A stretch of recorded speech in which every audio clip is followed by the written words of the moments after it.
Eh, Dicairkan akan, dan kami besok pagi jam 10 ada rapat tingkat menteri dengan Dirjen Keuangan, Kemenko PMK, kemudian Mendikti Saintek, Menpan RB, kemudian dari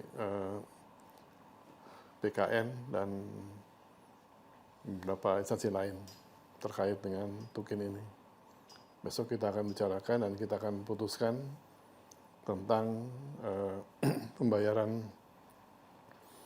Tukin yang selama ini memang masih tertunda karena prosesnya memang lumayan panjang.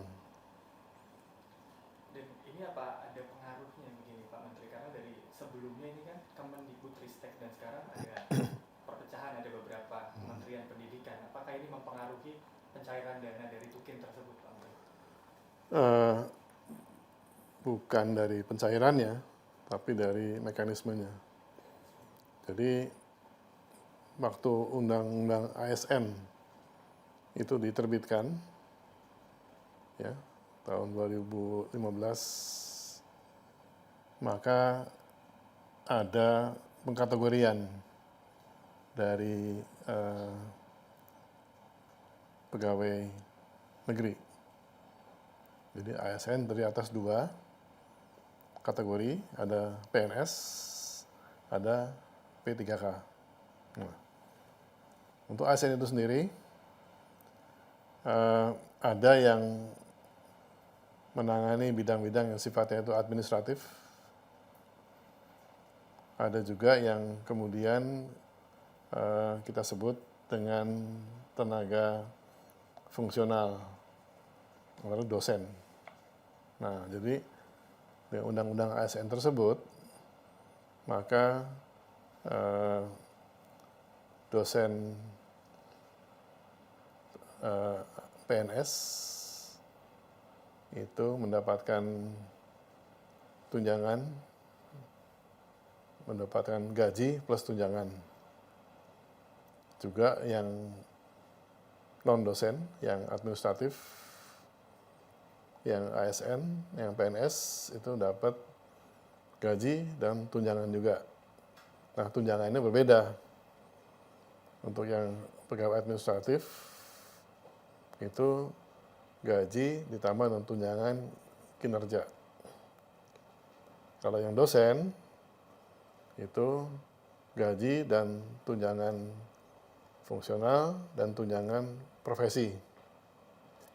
Oke, nah itu harus bisa kan? Beda gitu loh. Nah, untuk yang administratif mungkin prosesnya bisa langsung otomatis jalan. Kalau yang dosen, karena kan dosen ada di beberapa kementerian, di Kemenak juga ada, ya kan. Kemudian waktu itu kita masih 2015 itu masih Kemdikbudristek waktu itu. Maaf, Ristek Dikti waktu itu. Padahal ada juga Kemdikbud. Nah, memang dosen masuknya di Ristek Dikti. Nah, jadi untuk dosen kan kemudian harus diolah kembali datanya. Nah, dosen kan mesti lihat, karena dosen itu dapatnya gaji, jangan fungsional, jangan profesi.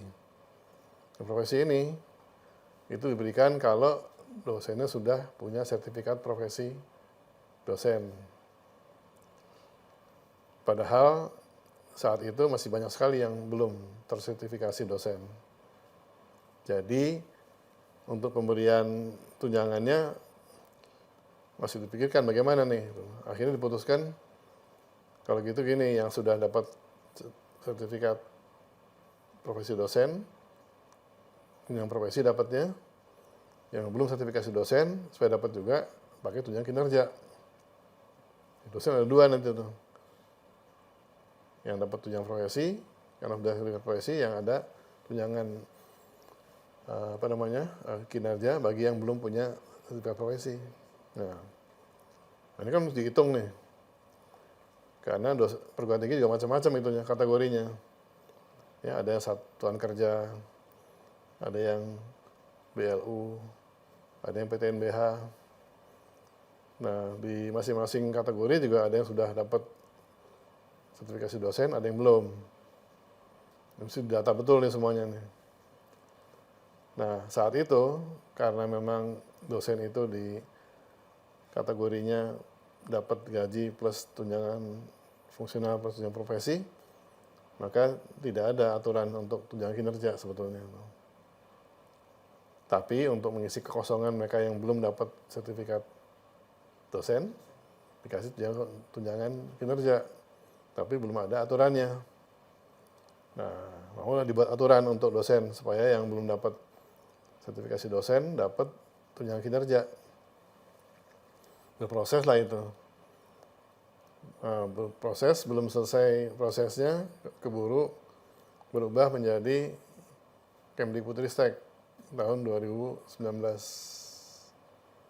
Jadi nomenklatur berubah, status berubah semua kan, data berubah semua. Jadi dibahas lagi di situ, bahas lagi terus itu. Jumlahnya juga berubah terus karena waktu ke waktu kan ada yang sertifikat dosen dan sebagainya gitu. Nah, ini terus berjalan sampai dengan perubahan dari Dikbudristek menjadi 3 kementerian, ya kan? Mendikdasmen, Mendiktisaintek, dan Menteri Kebudayaan. Nah, waktu sudah menjelang perubahan ke 3 kementerian ini, Kemdikbudristek membuat usulan untuk pembayaran tukin dihitung sejak awal bagi dosen-dosen di Kemdikbud Saintek di perguruan tinggi. Nah, itu diterbitkan permennya kira-kira ya bulan Oktober lah, menjelang serah terima jawat kabinet baru. Nah, waktu kami mendapatkan permen tersebut sebagai menteri baru, kami lihat ini kok ada tunggakan kita yang belum kita bayar itu pada dosen-dosen. Kami cek pada yang terdahulu, ini gimana gitu. Ya, selama ini memang belum ada anggarannya di Kementerian Keuangan. Karena di Kemenkeu juga belum ada itu perintah bahwa dosen bisa mendapatkan tukin. Karena memang aturannya dosen nggak dapat tukin, dapatnya tunjangan profesi. Tapi karena ada yang belum dapat tukin, belum dapat profesi, tukin kasih dulu gitu loh. Nah, ini kan jalan keluarnya seperti itu.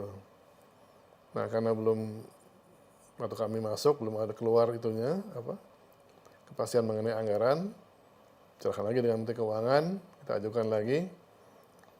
Nah, terus itu dibahas sampai sekarang. Jadi lewat akhir tahun kemarin 2024, masuk tahun 2025 sekarang kita bahas lagi dan kelihatannya besok sudah akan putus itu mengenai kepastian untuk pembayaran tukin ini.